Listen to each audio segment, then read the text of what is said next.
as we speak to you, today is Tuesday. They kept them from Thursday evening until Tuesday morning, when we've heard that they were whisked to the Kotoka International Airport and deported on a South African Airways flight. So what happened to them being mercenaries? What happened to their threat to our national security as a nation? And if we are a serious people with a serious government and a serious president leading us, why is it that people who pose a threat to our national security have just been deported out of our country and the prosecution has not continued? Clearly, government achieving what it wants to achieve in making sure that they cause fear and panic within our population, tell the population lies, package propaganda, and shove it down our throats. The issue is that, coming back to this issue about who invited them, I believe the documentation as to who invited them is documentation that is available to the security agencies. Yes, DI, as a civil society organization, has invited one of these ex-police officers to a seminar in Ghana, and this was in January 2015. Since then, DI has had nothing to do with the gentleman. But look at what has happened. Today, we have it that the 3 South Africans have been deported. You are their lawyer. How did you get to know of this information? Well, one guy in the BNI who is in charge of operations, is called Akron, informed us that indeed and in fact the 3 South Africans have been deported. How does that fit in all of this? You were supposed to, there's a commencement of a process, a legal process against them, and they were supposed to be on bail. So how does the deportation fit into the case as we speak? It insults our security system, because if indeed and in fact you've arrested criminals and you believe that they were criminals, I'm afraid you do not let criminals off the hook. There's nowhere in the world that when you have criminals in your grip, you let them go. It's indicative of the fact that the whole exercise and the noise and the melodrama about the arrest of these 3 South Africans who were doing something unusual in association with NPP is a farce and a hoax, and it's a disgrace to the setup that we shouldn't feed the NDC propaganda with information that we are trying to do something untoward. This is interesting. So what? I mean, the charges have been dropped. Were you aware of any official indication of the dropping of these charges? We don't have a nolle prosequi from the Attorney General that they want to discontinue the action. But by releasing the accused persons to go to their home country, is the clearest indication that you did not have faith and confidence in what you were doing. You were doing propaganda to make NDC happy. No, but if you prefer charges against individuals and you send them to court, then you are talking about a serious matter. But if you do an about 10 in such a shameful way and say that I'm deporting the so-called accused persons, then they didn't have confidence in what we were doing in the first place. So you were told, the indication from the Interior Minister is that they sent them to the Ghana Immigration Service because of some investigations. That's why you could not have, them being left at the registry for it to conclude the process last Thursday. Well, the Interior Minister is joining the chorus of men who disregard the law and treat the law with impunity. I was expecting the Interior Minister to condemn the act of the BNI operatives defying the express orders of a court of competent jurisdiction that the individuals should be admitted to bail. It is very important. And you should bear in mind that when people are on bail, they can be invited to come to the police station, immigration service, or anywhere. They are limited freedom they can use to attend to the businesses of the state. If the business of the state is that go and see immigration officials, a man needn't be behind bars to cooperate with state institutions. That's sufficiently logical for everybody to understand. But was that point made clear to you on Thursday that we are taking them to the immigration? Never.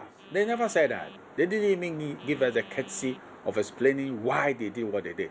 And in the first place, even if immigration service has some outstanding business with them, the bail process should have been concluded. Okay. They should have respected the court. The people should enjoy their freedom. And subsequently, if you think you should arrest them for some other offenses, there's no bar from arresting them.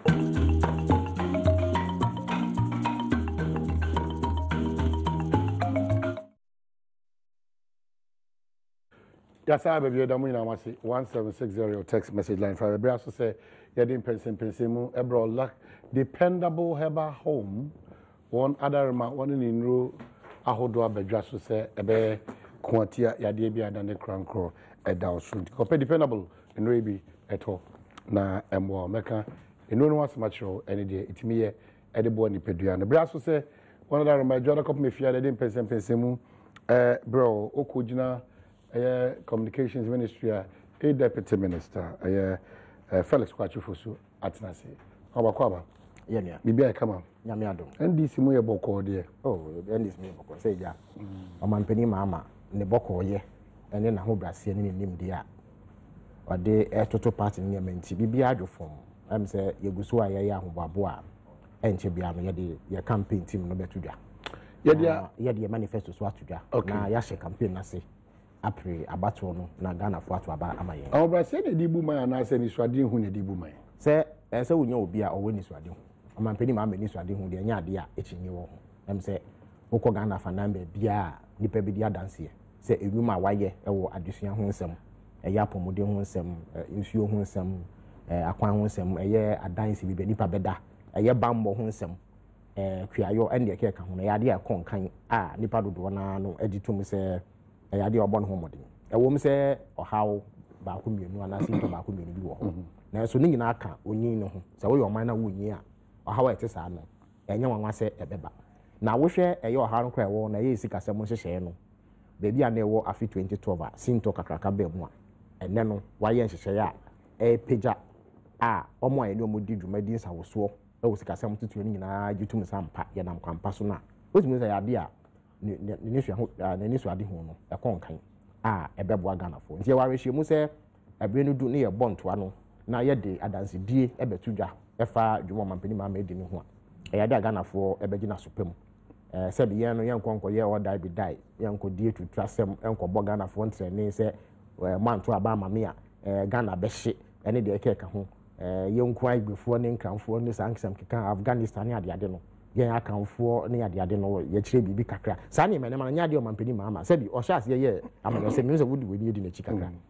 be ye enfie duo no ni onyina ba bi mie na no enkan sa akasa ne bi da onka bi so da wode ne toto eye nanado hot mi se sunsun ne kakra na wom afi so no wosie hunu ho we di MP edi deputy minister aye minister abaye o mampani abedi echi no abaye o mampani ana afi no so no me na ameka se wutum na no wa kiresie ene ko ya disua ho nsem na kohwe se ne na ete kanea na sinto bebre ho nkola anya bebi kura nko school no ene nkola anya bebi ko school teacher for akade en de keka ho eno anko aye feeding grant 62.7 million Ghana cedis ena ban eyi ede ama colleges of education na omde ko so saa ekana no wo ba apomodin a ene bebi obefe bia no ayaresa bia ahodo na no na ye pege si wo se ne be ya se wo yare a ubenya bebi akope ayaresa na mu mankoba se nipa bebo episo ewo bebi kitwe bi ewo abra ayaresa bia ni emiamia keka ho mampani ma edi dwuma ne ko emia bebria na beye mfie duonu ko mfie duasa omuni nsupa no ene omunya nsupa no se wokọ eye saglemi wo eye ada kwan so wokọ a wo hwe obenkum so ho a eye housing project kakra bi a ye pejesi ho na nya asem ketwa a Ghana fo ma ebenye bi atenem ebre a etwam a na NPP fo no na ntesa na meke ni part na adenta won krankom ha ya edi nsukom wokọ tashi ni nu ngwa ni ade a nsukom ebai o mampeni ma bai we yi ni nyina efre ne utumi ekoda ewa abra na wo kofie no wo fa akwan na enye so obeso na kwan ne yaye agusu kota aka no paint ni ade fefefe anaso mpo no betumi akwa adwuma e wa abra wonam kwan bone so obeba fie no na kwan no yaye ya mpotemu ne de keka ho nyina akwante mpo ne ade nyina no mochi he ya cycle interchange e wo ho wo hwe ye ba mmọ enhyehyɛ ho a ame ne aposifo obia bagi atum se eba ahokeka ene akade ene nsi yom de adwuma na e ade akonkan esan so mampani mama ne omampani a ode akade ni sika ewura aposi adwuma no mu pa saa pepepe na wokɔ asrafo adwuma no so a ene wiem hyen ene esuhyen ene mfidie na mofom ne ade nyinaa no bebre na no na watɔ e de ama wo ene fire service obagi atum se ana obagi edi se ebra ye ba aben mu no na 8 years ana NPP ebedi ni nyinaa no yesesen ya ye kan ye no na fire tennis omo wo no eye maako eduokron ne miensa 93 eno kra na dodo na ya de a adwerega a se ojato bebi na omkokra na enyu anya de omutum de yehwe MC ye wokro mu ha na for na first dan no ejato mu a eye abrosa atu aso be ye enum pe nanso no omentumi enum no efibro mampeni mama be ye mampeni be pem ne fire tennis be bro ahamienu foforo mu no chiawo ena yato e de amanti se eba na enisuade hunu a adanse die mapa na awo ho nti se mredo ne ebonto na we nyina nkamfo ano nipa bebusa se na timamfo asetenemu yedi na ekosense na de sa no yiri meba no ima ne nyamfo Alexander afenyo market za kwaba wona ba kwaba bi kama dum moye constituency kama ebudu anope good egudo NPP muti saying oh nyamena dum still hope. Oh, it's not a matter of still hope. We are optimistic. On your hope ourselves. So November 7. Oh, obviously. I mean, today you'll be a wardrobe there. Rinte za orokodo, and of course, aben biara epe tumi biwa. Osisu naswa. Sabi out today Ghana for complaining. Obviously, no better do onte and think they will propaganda na zibo to my age, but. Omain me kan me sinipi de ND saban nemfia wotwe ehun Ghana fo basesa won warrant you adum onka yen fide bien matete minua ne kasa pi na eyi wo be na sojafo wenya yi na fire service na zo kaka ho why ntimfie awotwe na wo be bottle fan goose can na ncha wadwen de Ghana fo won hwe won de sika no won fengu. And the fact that Sebio, as a soldier for when here the mazi, na ayamon on internet there, one bone semawa there, on quitting at Nabim. Me a member of the Defense and Interior Committee. A soldier for budget I was about. On do baby, and some are winning Casancasano, I been to me in a moment. In fact, 1 year, each may be now 1 2 million fan. Fire service for us American. Hey, also, you know, work out to total to equipment as is amon, but. One budget was about 2016. What complain? That look, once a man, logistics are winning no. Or you woefully inadequate. Ma one young casano, abandoning to me for more. Into yes, bottom at okra ne being. Bottoms are compare. Though, a bambia, a be botuna, and abesha one anemono, not a mazi, sebio, and na, on you always be abesha mekana. Utumeka. But of course, a police for over 20 years. And NDC, ABEN, PNDC, NDC, what beam. Na police for one logistics. O man paying go for be. Ebeke in the first 3 months. Or call letter. Or call them Peugeot. One tundra vehicles pickups. O man paying go for nos be. Obviously, answer no man paying go for a babim NPP rebano. Yenyi bibi to the metro mass. O man paying for starte intracity. Obey intercity. Ghana corners in our metro mass go call. Health insurance. Na yanti bida warrior no NDC fosu oh kufon to me ye abrochimpo health insurance in you ano to me here na wentu mo ye youth employment o man paying kufo zebey abin for work hospital onye free ana wo friend then edwuma da me presidential special initiative yenyimnya na economy inflation the way of 45% o man paying kufo reko no na around 18 okay so in what I'm trying to say in there, aben botum aba, wa botu situation be na we improve situation no. Aben botum aba, azini yakor wa ye no kronafa. Aben botum aba na your friend then nita ye yi ama wa benya additional funding. Today from independence to Omampeyin Kufo Orufi Abenum.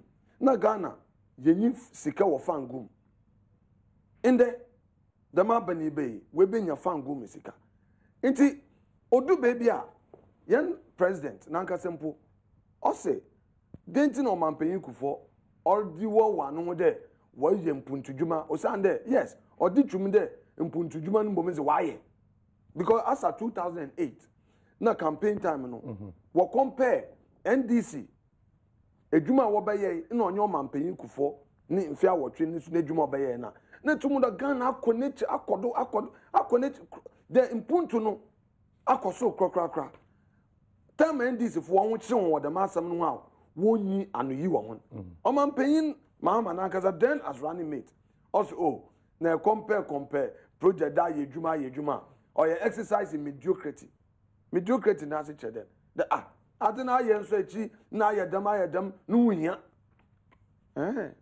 Sunday the same NDC fo was so why a project nante 8 years no one be the emi masam nye de amembu onyi nipa ko na adwenu onya ban kor ana party kru bi no oboto owenyi so ade hu na oboto ama Ghana akodo oni nti na yes kebmem kebi me jizi there after mfia wotwe mpanyimfo say power corrupt and absolute power corrupt absolutely abenu atinem yenyim ahokire Ghana yewom yenyim emfedodo a NDC what na bem and the PNDC ahokire ni bi ni de wen oh mpocho remember one and health insurance yeko hospital health insurance no tum cover major area obotum wabua emi no yowo two yenko aferfo abani riba oma aferfo bohede petroling ni dubotwa petroling ekwa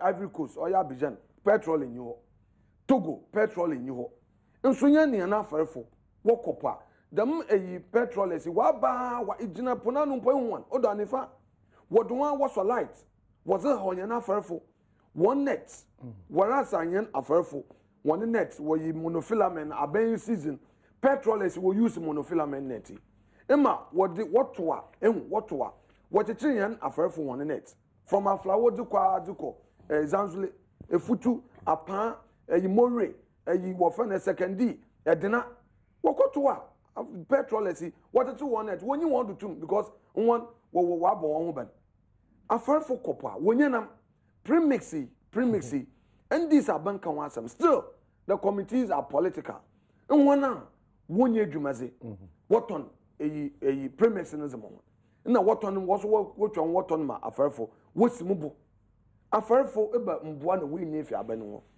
now ahokira ye kanyan cocoa farmers for the past 3 years I've been to meet in the target on cocoa harvest one kasa one record onka check budget page 809 onko check the wotu meeting wa banara ajatu into ekwafu vegetable farmers nwana where vegetables ana ebamboa na wo nyefi abano ho nwana wokita wan kwankra dwuma hwe dum so yenye dum so infesia mana wankasa wodi twetwa wonwa wase o ayeye kaka na ayeye kaka infesia that 6 years Dumso. Of course, we are in 2016.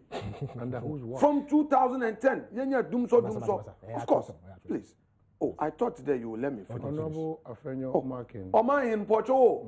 Dumso started 2010. It's under whose watch? Dumso, Pocho, remember. Mamincho. Tama. ND Saban, Eji, Egwan, Tumen. Ne, you Dumso organ. For the purpose of the record, ND Sabani G2 2009 January 7th 7 January. We had experienced it previously. Oh, if you want me to make reference to that, I will. Yes. Dumso yenya dumso da. Woman paying Akufo Addo dumso bay. Me G2 2007. The intensity was during their regime. Well, medasi for that assistance. Man paying Rollins now build so dumso. Okay? But I'm saying that the intensity over a period in Fidudu in the dumso 1 year. But it's not about 6 years. Mpocho Oshasi 2010. where as a country, just go to that area. We admit nobody runs away. I'm saying that from 2010, Ghana. 2011, the government started giving assurances. Ibekeya, Omanpeyin Mahama Nankasa. Tama, Omanpeyin Mills was a government around 2012. August, September, he started giving assurance that, oh, Dumso, me assure them some by January, no data. Oshaz omume date. What do baby also when with the technical men were misleading to on my date. I'm saying that over the period, me some military Ghana for Ghana for over the period, yenya Dumso consistently. Onya do about 1 month no jai. Odu baby na inya 24 hours, 48 hours out. Okay, it is summer. Says no, mame can you there? And which are Ghana for women there? Warankasa and Amana wo 3 year was one Dumso trend. In Crofun to Munto Kania prepaid dinner was Abano. Obibia said, Ijimuchima. I'm sure Ghana for way before about. Inti right now, no Dumso now, whereas there are solvent. On no year now the high cost of electricity. Because Nkofun to Munto electricity. Nkofun to Munto insu. Because insu nebo akosokra mifi wo nkana. Nanche 200 Ghana cedis. Onye di busum. In the yeto almost about 400 Ghana cedis. The same 400 Ghana cedis a week. Instead of 200? Yes, 200 a month. No? Okay? In the 400 Ghana cedis a week. In so a freezers na dinya we dundumin. Men so air condition for the past 1.5 years. Air condition men so fan na mezeda. Mwanya kufa wo won edwuma wo complain. Now yembra bread and wine company now restaurant na wo friend bread and wine. Dan bakai wa hanum there. Oye sikafo wo restaurant bread and wine o man nyame no nya wo na yekọ. Itu $. Inyi sika ntum ko. We diba no bu oye the top of the class, the highest on the social ladder, no work top bread and wine. In one po, I able to me that top class is insensitive to pricing. Okay, the top class, the richest or the rich people are not too sensitive to pricing at such facilities or restaurant. In one po, what's the cost of electricity? Or you're so high they will close it down.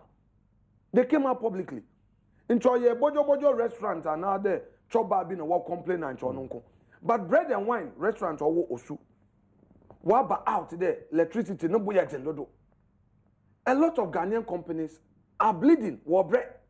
Into no sa awu to harness the I'm a dumso no data. Into Ghana for one hutum. Into Atinum in fair watry. One son emanate him na a attack. Opposition leader, and I'll beat them, and what the tribal politics, what in the mass, and I will use a friend then security, Nanumuzoka Kawan. Ghana for women. Okay, all right.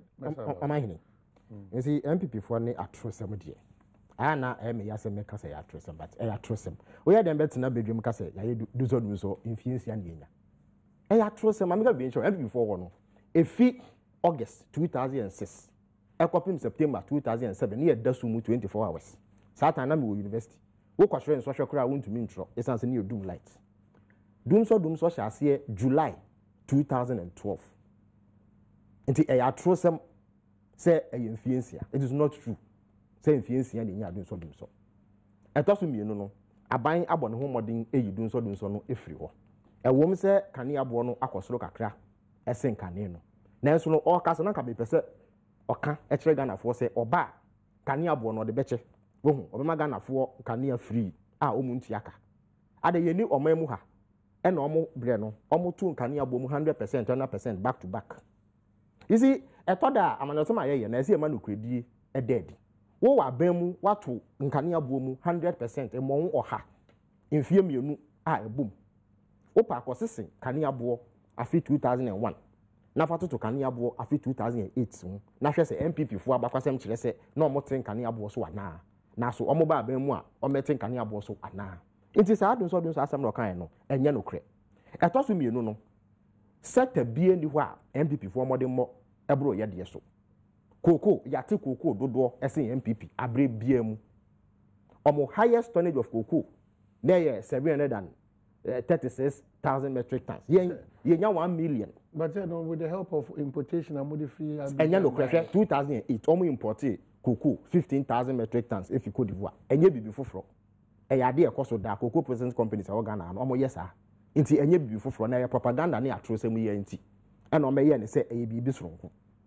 yen yate cocoa dodo ese NPP mechire wo mu last time ba ha ne se esan se ya ye nhihye se ye sesa enua na enyine nti no cocoa to ne nyine beba fom na emom no mfie kakra chi de yedua no se so a ebekọ soro biom we no yade a eso bi owo sector no bia no ete ase neja amanyosem ne atrosem nti no omeka se enya no kre ene oka eye yenua no mo kopo ho asem wo kai se afi 2008 Christian Church akobu nkotodwe pa o mo chew so kai se yade omo ba abemu no omo ye nhihye papa nka hu hia sa abato obremu no omo akobu nkotodwe apa aforefo chew omo ti Ministry for Fisheries Satan na Ministry of Agriculture and Fisheries no be ti ye no separate ministry ekowi ase no nkuntabu omutumu ye ne se omkopa aforefo chew esanse no momode mo no etosini ensuani ama aforefo esoriti a wo mo hwe enini omampani mama onini ohu sabuki we no outboard motors ene nets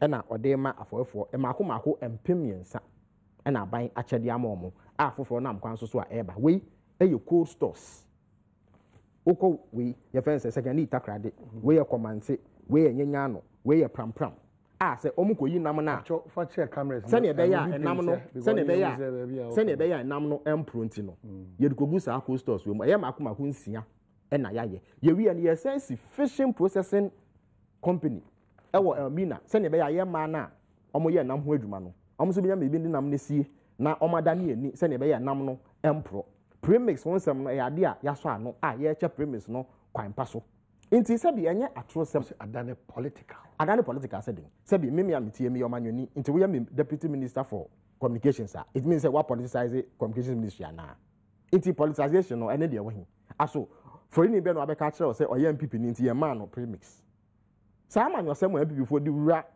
amansem no eso omujai na omo ya sa isan se omabakwasem no tosini hwe ye nkwa adisua ene otia se ye ya ade ni si ye kan isan se Ghana ban sika na ade ye on kire me ade ba ko mampani ba kufo be ye ya na ode ni botom sika ene ye eyo man no sika ye japade ne ya kade ene ye di bu man wo ba ban mu no enye wo botom sika ene ade be ye se bi fan wo eye de fa no additional resource enye sika bi a ekon kan dodo na emom no kakra obetumi de aboa saa pepepe na oba aban mu na koko enya na ade bai na so ehu sika no koton na de gu botom impuntudwuma enti saa aban bi aba na yenya fanwo a wontumi nka nkyerɛ nsɛm yemfa fanwo no nya adwuma ɛno nti no adansedi a wɔfom kyerɛ sɛ ya adwuma eburu de no so bebree ɔmampani mama ɛka about mediocrity a wo ba aban mu na for 8 years wontumi ensi secondary school fufuro ba akokra na wo be hye bo sɛ wo be upgrade existing secondary schools mako 160 esan sɛ wo so be ba ko bia wo district mu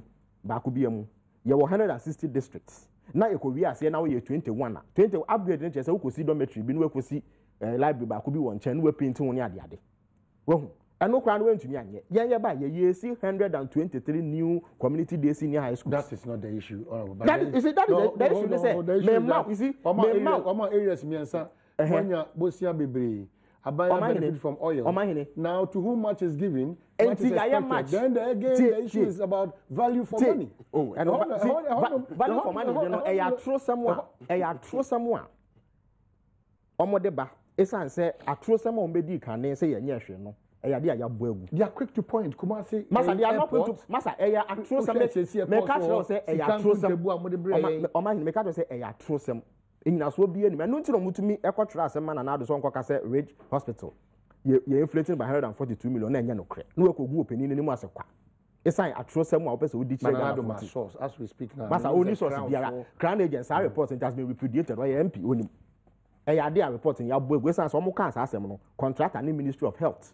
Edi adansi di okotu o menim se saa asmo mo kan ente saa e mo se so madwene nti wo opinion na akokasa wo dua mantement wo nsore prekope enkoka asem a e ya atro sem saa nti saa value for money asem na ezi ebogu enyina so bi anim is a blatant lie say ne potokasa ye kan no ebiom oka about resources ayenya na me catch was say wo ba aban mu a sika be na ode ye adwuma e yo man ni sika NPP for ba aban mu no say be e yo man pani kufuo botom sika e no mo de bu man na e na den na ban ya e no enye o man ni sika ana ne japade e no ode ye wo ba aban mu kasa bebrebe nyina echi no wo ba ye nsuo a na ye no mukrom ha wo ba ye nsuo ye no mukrom nyina wo kaka bo mu a e mo de mo boy no o mo de be ye o hanche mu mienu pe 2% pe ene ka nsuo nwo adwuma 2% pe wo ka adwuma ma ye nyina bo mu a 2% increase ye no o man pani mama ene o man pani mills wo ka bo mu a 26% increase je ehun adanse die ni we ekpon treatment plant nsuo ofi oba na ye 40 million gallons of water per day ni krom winiba akwetia ene odan nyame ncha de enta se ndu October November no na ye wie 165 million euro project a o menye nsupa ano wo betina ba mu fie nwotwe pa wo kono na 2% pe e na ode aka ho wo ba ba mu pa dede a wo ye nyinara wo so ya so de NHIS aba onko hwe abakosan mu afe 1997 na NHIS won hyehyɛ e wo Mampeni Rollins ni State of the Nation address mu oye MP onko hwe parliamentary Hansard afe 2000 na oswafo abedi chair e friend Owura Moses Daniba okọ parliament odi NHIS won hyehyɛ na ya pilot a ye de koto parliament eye Owura Adokufo na oye minority spokesperson on health original wakase sa ade no enya de ogitu na enye yi into omoba ye no de omba ye na ye mutual health insurance scheme nkite nipa na omododo eye be ye 570,000 Ghanaians na afi 2005 omo share NHIS ase no na omo kokoje ayaresa afi ye twam ko na wiye no na nipa 29.6 million na akoje ayaresa and as Omako hospital 29.6 million times. We are also Jumedi at say no egu. Wo penny abanya waba Fourth Republic Yuma. Regional hospital Bakukra went to me NCB. Pa ni dede in Nara. Regional hospital Bakukrapo omen to me NCB. Woba Abemu University be anywhere to me see from scratch. A year Takwa School of Mines. Niameko K University, Minister Takwa School of Mines. A K University for we are quick to say Takwa by Takwa. And no, a school of mines. And I'm more than this. San on by SS, some courses, senior secondary school, and senior high school, so my year. Dean from Takwa School of Mines to University of Mines and Technology. I was West University. Oko, we are so called dead local. Brand new campus. University of Health and Allied Sciences. You see from scratch. When I yet in the Muja and Nili. And before University, you see a TC no and train. So, Woko Adensi Moa. Almost penny a buying a bar, Ghana ha. They find the public housing no. O men to me and you back entry kra magana ni baako kra nkotenem. O mu nwie dan no nanso no mache e de amom ho. Men pese memma mpanifo bi sabi ma embarrass yo. Ntimi mmodi. Enti nokura wo mu ne se NPP aban. Ene NPP aman okuo no. Omombode mo anso ani. Se ye ba aban mu ne yemode mo eso ani a. Esise wo ne se Ghana fo ebe yo mani so no omato abama nya akwakoto na mo we mo party krapo no muntumi enso ano ene allow mo nyo mo kana party allow mo ko sa it wo opening a oye candidate na nado na ontumi hwe party ketwa so party no atete apansam mo sorry a mo bo atwede sebi nkwala e wo bedwum mo national headquarters na mo bo atwede e de sika e bro mo business ina me kire se debi business ni ko mo business o mahini ye besi so a anke yehye ni ma mutumi hwe mo party so a nke benya mo gidie so betumi ahwe o man so mo party mo reduce no to a party of tagri basa yo ne ntokwako make say nipa mienu e na efi afi atwe mu be pem ne no o mewu okay e wo party hye na wutumi e manage o party a we ya dem manage honorable Edward and say me Musa Wasase yeah Omai asked Felix Kwachi what his government did to increase cocoa production within that same year they assumed office. The increase was due to good measures laid down by the Akufo Addo. Increase of cocoa production was due to the introduction of mass spraying that pushed the production up. Cocoa production 2011 and the core 1 million metric tons. That is almost 3 years to 4 years. Into every phone to me, claim credit. That's what I'm making. So almost now 8 years. What's now 8 years? Now going to me, Anya share 1 million metric tons. And ya bra with your bands no, and with your kunyano sono, and now by credit. And then ya share a brood on me and this will be mass spray no ye de eburom de so bebre ya che fertilizer e kon kan bebe hwe wo hwe book yi mu a fertilizer ya che nko 680,000 metric tons just almost fertilizer 40,000 metric tons it won't even be 2 year the inside of South Africa for and some baby and yen kan S3 oh my minui ose MPP for twakohwe na okasan no korbiere nyi ho a otumi okan zitia mensama makan oh me say there petroling afarefo a wo Ghana anu ka panya no kre ebre na can I finish you see emre na me onye tolerant emre oh I'm very tolerant emre na me so between can some nyina oh but then you on so nda mai da me hekel petroling Korean fo na Chinese fo a World Cup wa benyima ma ye na afarefo wontum wonye wedwuma mekan wentum wen ya no yen afarefo won net World Cup a obiara ndi momon Korea fo na Chinese fo wotete won net because was war 2 na was war 2 ena war bre obiara nyi wa oka won asem won or Ministry for Fisheries about premix man ka de NPP yi do ho no ma na yi do ha no wo man messe premix committee no or your partisan no, please, can you keep quiet? You have to be a bit tolerant. I keep quiet and listen to you. What on them the committee no or your partisan? What on member? Metro. How? Good. Composition of the committee no. Okay. Or yaza aban ifa party for more committee no do. Inti oma unwankasa aban ni nyituma says I warrior on ya obotu why the way at say one. Meaning, you were friend regional chairman, Alote Jacobs. Okay, some are not more than 3 months ago. He came out openly to raise issues on the way a premix handled. Or exactly.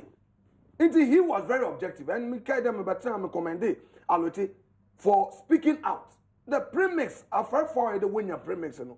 Wonya, one wire members committee no what home drum wabra wenye jumazi. Na one walk up ponankasa. Wo eda wokoto nkonko wo bre o se Adom motors o man peyin kufo na bredo Adom motor akase no okay ondu 4,000 Ghana cedis in the nyima Adom motor no bo is over 10,000 Ghana cedis no se den wa che Adom motor o che ne den or you free or the che ya na afarefo or you cash and carry o man peyin kufo na bredo Adom motor was it free afarefo bisa ne den ho na bredo wo de Adom motor was free afarefo na no. Now, what promise it? Can I finish? Why are you? I've corrected it. What is this paranoia? I'm not paranoid. They're the free. Yeah, but tell me, Kasa. Yeah, the free market. Yeah, but tell me, Kasa. Okay, Koso. One fact, Adom motor Krumpo Emmy last year. Okay, I wanted to get that facility. What's one thing? If you are a cash and carry. Go and find out from the Fisheries Ministry. Anyway, you're found to now, what promised that will be a landing beach. Enwa, you will find an yan fair on them in whom or say a fair for one in the menti. What's what by a landing beach? On a walk for them CDB loan now, why yeah, them 3 billion.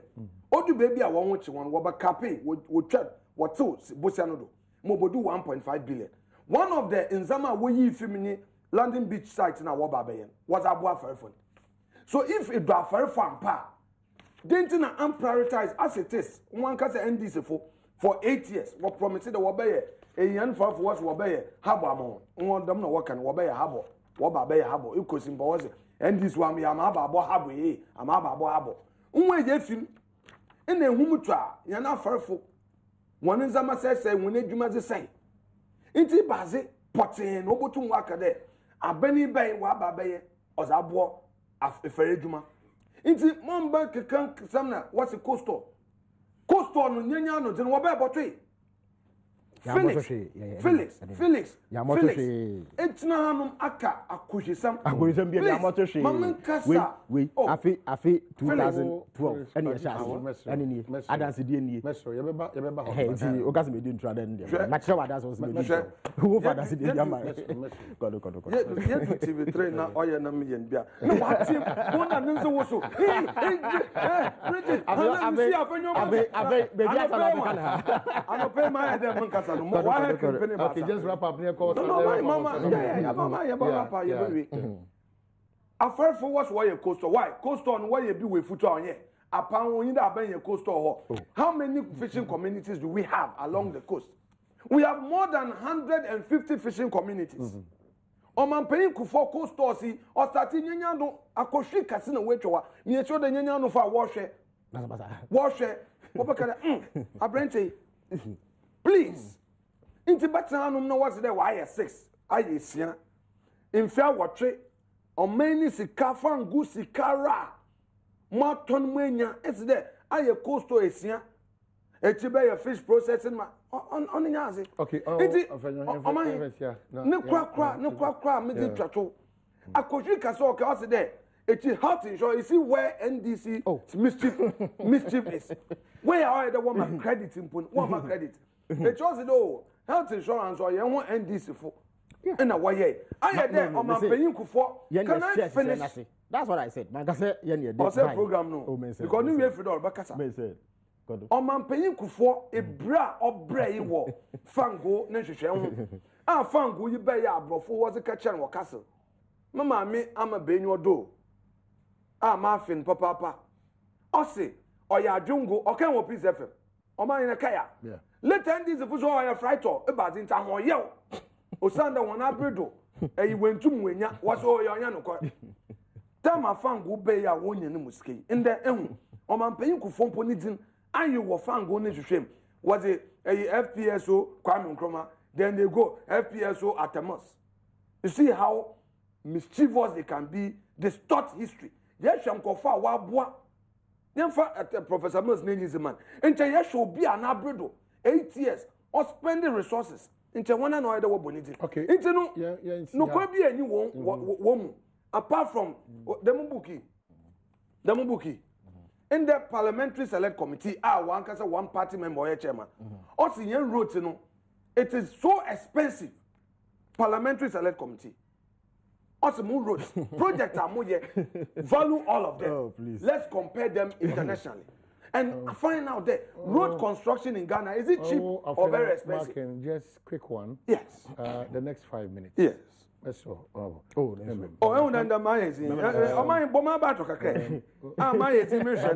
Because all one. No, the style, I don't know. But because all one, they be okay. Walk us through the import of NPP for South Africa for buy. Now, for you court processes, the BNI for intervention, finally leading to repatriation. Just walk us through. You mean that deportation? Yeah. We're deporting. Minim nimpo to abenfo.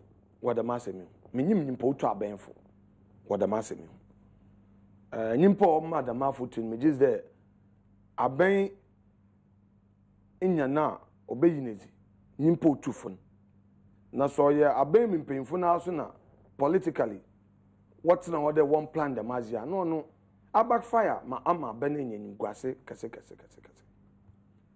Omain and Crawford will train bodyguards and also there obeying personal security guards. NDC for one Crawford will train one Crawford. Sabio in paying for your obey. In the Assam. The manana Sebi was it Nkofaba, the woman train. In yet in seminara as politicians, in yet in seminara in a yima, only be a better radio do an abe TV abedeka. A Sebio Ebia TV do you own to Manka. But NDC if we him there. Professor Mills Nabredo as a candidate was the expect fee. Abrochir Baya, what training in security? When him. So, was America was a terrorist? One window on wash. I the police in Yacho, also there a wood driver's license, I spy.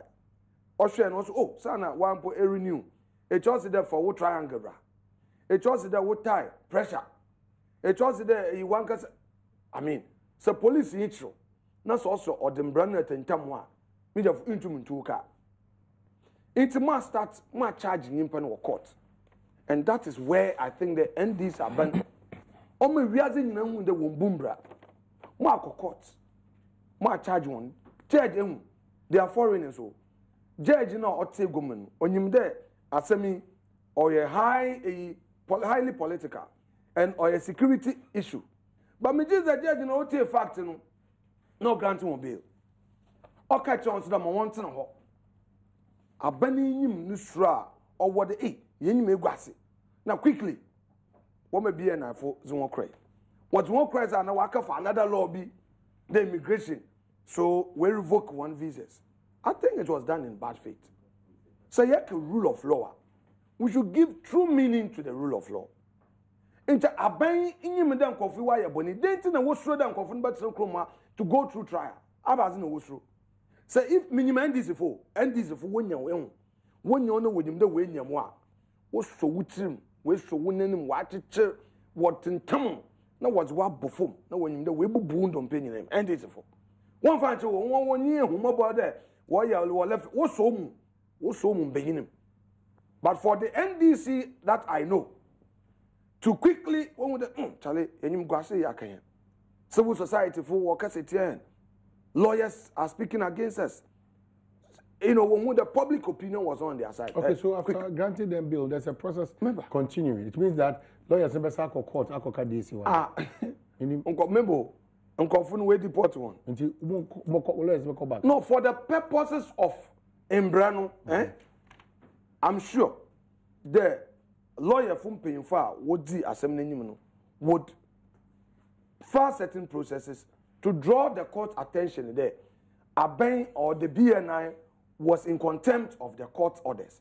But you see, they have been politically smart and mischievous by quickly saying, oh, immigration fumpo, on America, the police in Russia, oh my, or better than them brand, or say, what's immigration for say? At the time when our court order the one. No immigration is so wide then. Was shown. But this is bad faith. Because how do you go to court in piecemeal? It was charging for the Nimpano Way Breach Immigration Act. So and so. Nimpa wire them not for in our court. About in one breath is there a friend and we train in Crawford without any permission from the state. Nimpano pay ya say so match also on immigration. In the sense no deportation or you also I don't know one answer or plan Akufo Addo waka they defend Aben. Benani my finish Obo Akufo Addo. Then you bona or what's not on him. Mama can COP Kofi Boachi. Social. Oh, what's this Adam Minka? What was it Minka? Leonard for a social. Oh my, or social. Oh my, your friend then catch a senior there. Obubia metas. No, catch so I was meaning so or catch there. Obubia metas. Okay, so now on farm bonin chem. Okay, I don't know. On farm bonin chem. Obubia metas. No mire, mamisi. O my mire, o my mire. You tram today. Mire. Me kaza mire as there. Mire. Fasina afi emeti mra no. Abana to mra. O my me bi so na benyara obumbra abeni endis abenyara obumbra bi na what demonstrate just obumbra oh me bi so do obumbra bi aban na dia na what demonstrate obi fi South Africa for the purpose of diplomatic relations or exist between Ghana and South Africa. This government should have gone beyond the political rhetorics to know that hey or you be the citizen gidi ma ka chi ho gidi mo de wa ka che bia na hwenyim gwase za wo ye Captain Kodo Nifie, when read the Danko Institute. Antina wire them, Felix.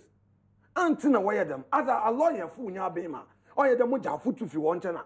The term be politics and the target was an Addo. What about branding a woman that no ye? Okay. What pede what kakase bi what chichi to no do hwe. Papa ne oya abotenra. Nyankopon we hwe miwe omahin papa ne woni biara amache we related birthday message na de man na atempa na wo woni ti I want 2006 party Congress obena samo want to the party ati do bi ato the party NPP deputy minister if you biara no mu wasam nti man fan yo no fan cover nanado fan cover wo there wo bonare ye because Zamurian mama peda me catch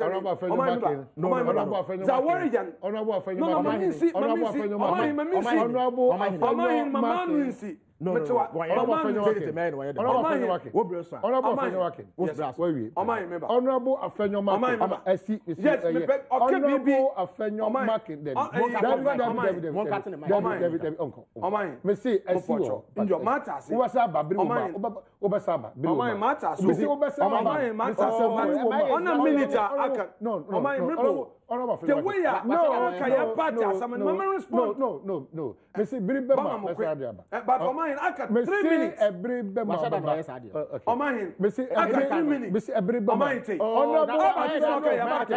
No, but if work your party, I said, then I said, serious matter. Work your party, I said, oh, my Edikaino. A year, Akufo Addo. If you trust someone, if it 2008. What done it? On any NPP? No. Oh, no, this is below belt. Thank you. Yeah, thank you for holding him to a strictest proof. Hey, na proof he Ed. Yenti kromuha, eno kodina simpi so say all die be die. Okay, dina him fa. Ojina Akufo Addo abonten so. Emranti a ekodi etu trasem wetiwa by election. No. Say etiwa. I will not allow it. This is unfair. It's about the fact. No, but you cannot misrepresent. You cannot misrepresent. No. We will not allow them below belt politics. If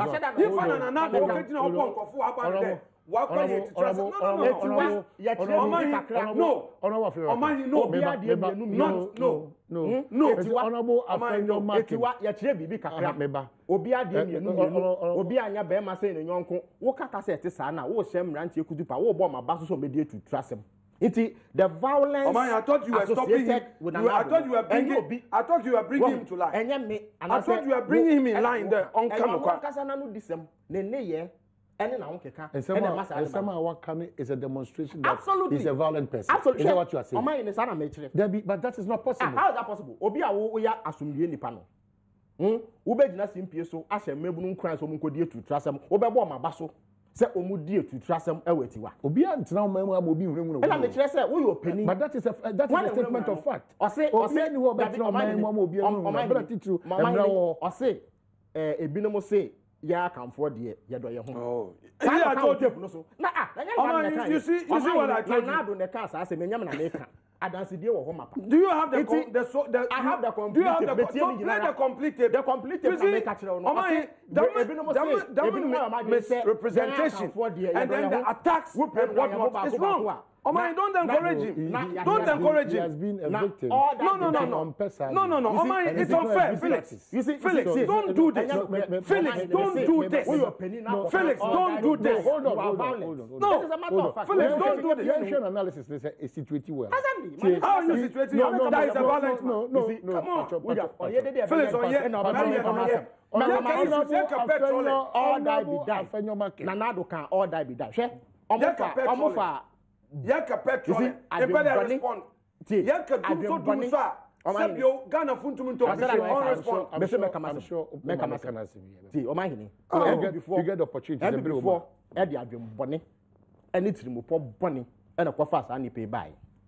Esai Adom Bonnie, it's impo Bonnie in an open space. See, any open space. And a Omofa a tro council. In Tropa no mutual Ghana High Commission of South Africa and Omunya Kwan by. So what you said before Ebeka say Omo and they invite nipa no na Omo the Delta Security and they invite you on Meboa. Akowi as yes sana a shipping company, Magdan Shipping Company, and a Dankwa Institute omonya recognized organ of NPP ena kwa fa nipa ne baye dankwa insisu letter no 22nd December 2015 ena omo twere koma openia na odi nkofo ni no hasis no ena oba omamu fit match Magdan letter no otwere no second match ena nipa mienu eka ne ho no eba 14th match mi bisa se adwem bone ani ewudi semu ni omutirimu a adan na mokofa nipa be ya ade a mose se enye bibi bone a mo be fa saa entro kwan we so ena aye etoso mienu no oman bie ni wiase mu a emu ba mo mpanifo betena ho ama party wo oman ni mu no aye de NPP fo yi se wo pe ba mo a ye wa aposifo se wo pe se wo ye wa wankran hyehyɛ so a ye wo mra a ye fa so ye NPP bu sa mra ne so esan se oma bo timpo bone se abato a ye betu enam order be die ene ohye ene ohu a on be hye Ghana fo ntino nka omo siesi omo prepare sa mra ntie na ometumi ne state security agencies no ediesie ni that is the only reason why eba ni say international violence ne de and I say to trust someone nipa dodo na susu say oye ne de enya me na me ka enya me na me susu o ma ni tie o ma ni na wo susu wo ye party na wo join statements I susu say why ye o ma ni tie we no no say you have the right to join of course yes but no you don't impugn nipa dodo na nipa dodo na nyi ntumu a nka de tie no ngasa ba about be ka say nipa say oye violence no onya violence say nipa dodo me pe na me ka nka hu hia so be yi a right enti say NPP for epese Ghana for hu say omo nya violent omo leader na nya violent a ene ye te sa mo so honorable Blaze Ochia Mami Afu Akuto Arope Yachia also say a big birthday dedication to Nancy Sika upon Mensa from members of Abuji's club, especially Beverly Addo. So Nancy Sika upon Opoku upon Mensa, happy birthday to you. Yedibesi honorable for working a fire for issue no many DH. Now Misha Manuma no say in common bebre ho.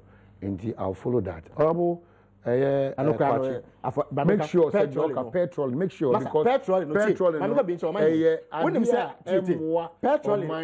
2008 and he has on this platform raised a lot of issues NPP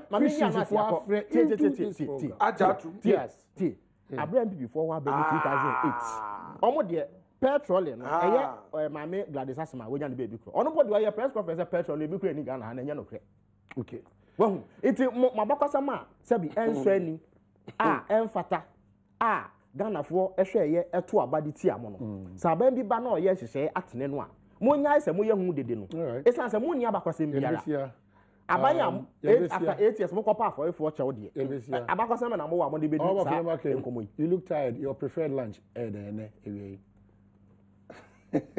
me nya ga photo amazing so dey na mpefufu ni offensive akokonkwan Asia was mera we are breakete after how this way na